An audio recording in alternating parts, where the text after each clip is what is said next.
दोस्तों नमस्कार। आपका ग्रहचाल ज्योतिष में स्वागत है। मैं आपका मित्र ज्योतिषी अमित। आज आपको मैं बताऊंगा सूर्य बुध शनि। इस पर मैं पहले भी वीडियो बना चुका हूं, लेकिन वो लघु वीडियो थी, छोटी वीडियो।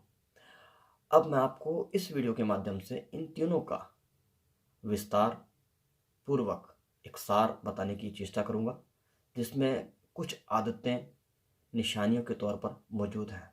तो दोस्तों, ये विषय ऐसा है जिसे मैं याद नहीं करना चाहता, सिर्फ और सिर्फ आपको सीधे तौर पे बताना ही मेरे को अच्छा लगा, क्योंकि ये चीज़ें आपकी ज़िंदगी में अक्सर घटती होंगी और वो भी रोज़। तो दोस्तों, सूर्य शनि बुध का ये विषय आज मैं आपके साथ साझा कर रहा हूँ। इन तीनों से होने वाली घटनाओं का एक रूप जो आपकी ज़िंदगी में हमेशा ही बादस्तूर घटता रहता होगा। पहला, नंबर 1, ऐसे जातक दिन रात मेहनत करने के बावजूद भी अक्सर जेब से खाली ही रहते हैं। यानी अपना बेस्ट देने के बावजूद भी उनके पास आमदन ना के बराबर होती है। ये नहीं कि आमदन नहीं होती, उनकी जेब अक्सर खाली रहती है। क्योंकि दोस्तों, विषय है तो उसमें एक खुशी भी होती है और गम भी होती है। हर चीज़ के दो पहलू होते हैं। तो दिन रात एक करके भी जब इंसान की जेब खाली रहती है, तो ऐसे इंसान सिर्फ अपने परिवार का पालन पोषण के कारण उनकी जेब में पर्याप्त पैसा नहीं हो पाता मौजूदा टाइम में। दूसरी वजह दोस्तों,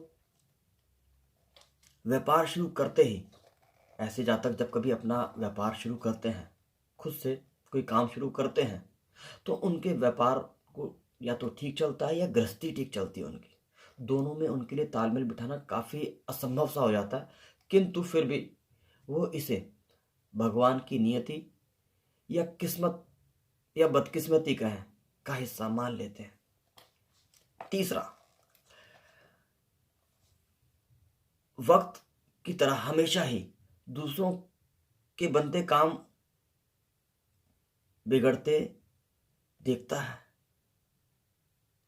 और बनते हुए भी दिखता है, मगर खुद के काम हमेशा एक जैसे रहते हैं। यानी सालाना इनकम कहिए, महीने की इनकम कहिए या रोज की दिहाड़ी कहिए, वो एक जैसी ही रहती है।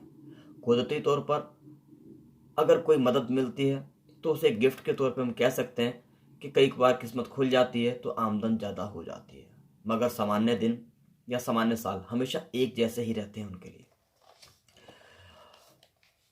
पांचवी वजह दोस्तों, 44 घंटे का उनका सुख दुख होता है, मगर खाली घड़ी की दिन रात, यानी 44 घंटे यानी लगभग 2 दिन भी नहीं, उन्हें सिर्फ 2 दिन से भी कम टाइम का सुख या खुशी मिलती है।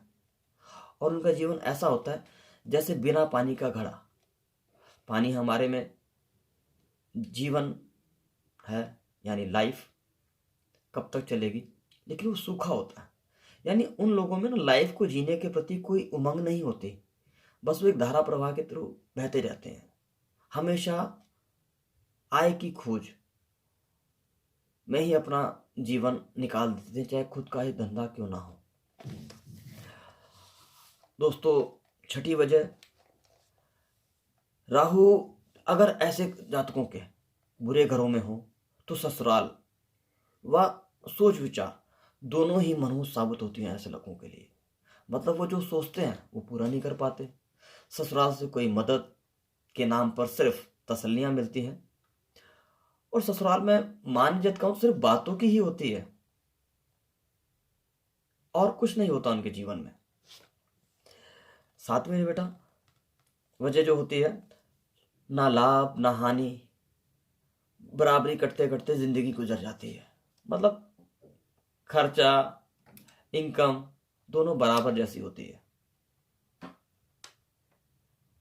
और कुछ बन जाए तो वो दूसरे की किस्मत के हिस्से होते हैं।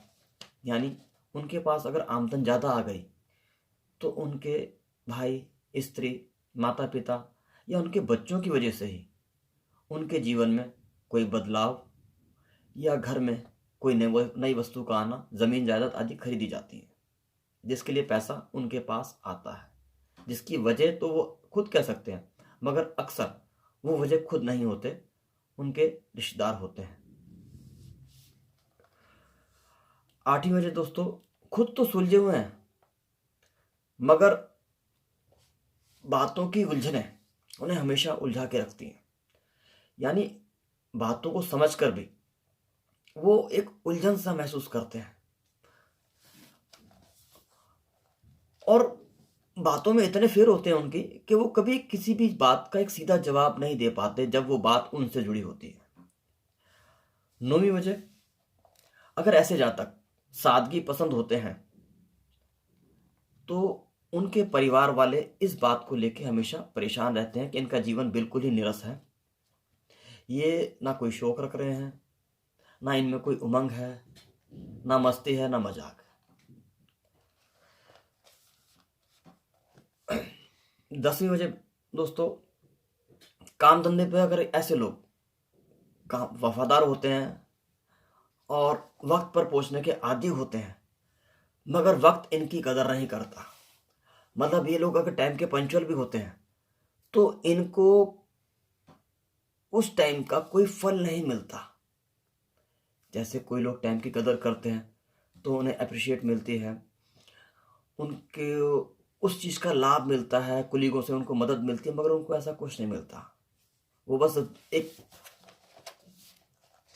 आम इंसान की तरह अपनी ज़िंदगी गुजारने पे मजबूर होते हैं, जबकि उनमें खासियत भरपूर होती है। दूसरी वजह दोस्तों, ऐसे में जब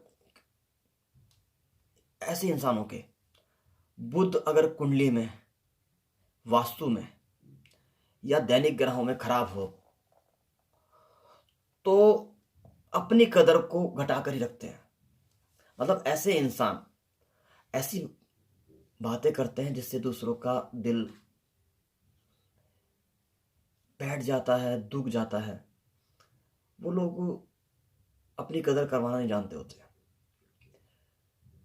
तो सूर्य बुध शनि वाले कि अगर बुध खराब है तो उनको ना दिन में इज्जत मिलेगी ना रात में, उनकी कदर नहीं होती। वो लोग सिर्फ और सिर्फ एक लिफाफे की तरह होते हैं जिसमें सामान लाया जाता है, बाद में उसे कूड़े में डाला गया, कहाँ डाला गया किसी को नहीं पता। बस वो एक लाने ले जाने के साधन मात्र होते हैं, मतलब दूसरों के काम आते हैं मगर उनकी अपनी कोई कदर नहीं होती। ऐसे ही दोस्तों माफ कीजिएगा, खांसी हो गई है। जरूरत की आस भी जब पूरी नहीं होती तो कसूर किसका कहेंगे वो। ऐसे में वो भगवान को, अपनी किस्मत को या अपने बड़ों को जरूर कोसते हैं, क्योंकि सूर्य शनि बुध से बड़ा जो है वो ग्रह है बृहस्पति और चंद्रमा। बृहस्पति और चंद्रमा, इन दोनों को कोसने के लिए ये लोग अपनी जिंदगी भर यही काम करते हैं। दोस्तों, सूर्य बुध शनि वालों के खुद के काम तब तक सिरे नहीं चढ़ते जब तक उनका बुध ठीक नहीं होता, यानी उनकी बातों में असर नहीं होता, बातों में जान आना।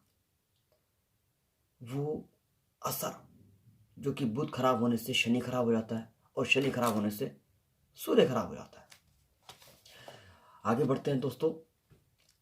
दूसरों के साथ से काम सिरे जिन जातकों के चढ़ जाते हैं सूर्य शनि में, मगर उनके साथ फिर भी एक त्रासदी होती है कि अगर वो साझेदारी में कोई काम कर रहे हैं तो सपोज कीजिए अगर वो 4 साझेदार हैं तो काम को सिरे चढ़ाते चढ़ाते वो 14 जरूर हो जाएंगे। ऐसे में उनकी हिस्सेदारी यानी उससे मिलने वाला प्रॉफिट, उस काम से मिलने वाला प्रॉफिट में हिस्से बढ़ जाएंगे, तो उनकी इनकम कहीं ना कहीं बड़ी से एकदम छोटी हो जाया करती है। ये एक ऐसा दुख होता है कि कोई इसे एक्सेप्ट नहीं करना चाहता, किंतु फिर भी घर परिवार को चलाने के लिए हर तरह के समझौते करने पड़ जाते हैं। तो दोस्तों, इसी तरह सूर्य बुध शनि में अनेकों अनेक स्वभाव, प्रभाव, स्थितियां जन्म लेती हैं और जन्म लेती रहेंगी, क्योंकि ग्रह हमेशा ही अपना प्रभाव देते हैं। इंसान रहे ना रहे, मगर ग्रहों का अस्तित्व और प्रभाव हमेशा ही इस चराचर पे चलता रहा है और चलता रहेगा। तो दोस्तों, आज के विषय को यहीं विराम देता हूं। आपसे फिर मुलाकात होगी। तब तक के लिए मुझे यानी अपने ज्योतिष मित्र को आज्ञा दीजिए। नमस्कार।